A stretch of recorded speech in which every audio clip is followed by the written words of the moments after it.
शिवसेनेचे तिन्ही उमेदवार या प्रभागातून निवडून येतील. आता जनतेनेच ठरवलेलं आहे या उमेदवारांना निवडून देण्याचं. निवडणूक आम्ही विकासच्या मुद्द्यावर लढवत आहोत. निवडणूक आम्ही सामाजिक बांधिलकीतनं लोकांची कामं करायची आहेत या मुद्द्यावर आम्ही निवडणूक लढवत आहोत.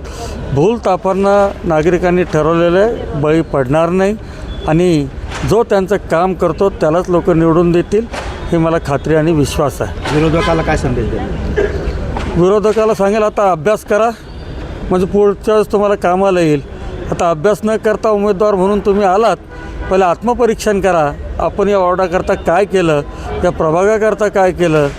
तिकीट मिळवणं सोपं आहे, उमेदवार मिळत नव्हते म्हणून उमेदवारी अर्ज तुम्हाला मिळालेले आहेत. तुम्ही फार भाग्यवान आहात की तुम्हाला पडण्याचं भाग्य त्यांच्यामुळे मिळणार आहे या वॉर्डात. विरोधक कोणाला मानतात? कशाचे विरोधक आणि कशाचं काय?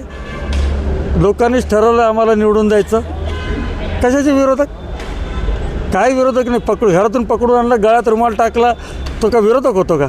अरे तत्त्वाने लढावं लागतं. विकास कामं करून केलेली दाखवावं लागतं. जसं पालकमंत्र्यांनी सांगितलं की त्यांनी 2 तरी कामं दाखवावीत. कशाचं विरोधक? कसा ताकदीचा पाहिजे विरोधक, कसा आमच्या तोडीस तोड पाहिजे. त्यांनी समाजामध्ये काम केलेलं पाहिजे. झोपेतून उठायचं, एखाद्याच्या कार्यालयावर जायचं, गळ्यात रुमाल घालायचा, दुसऱ्या दिवशी मी उमेदवार म्हणून मिरवायचं, त्याला उमेदवार मी विरोधक मानत नाही. हो, महापौर कोणत्या पक्षाचा होईल? महायुतीचा महापौर होईल. चला.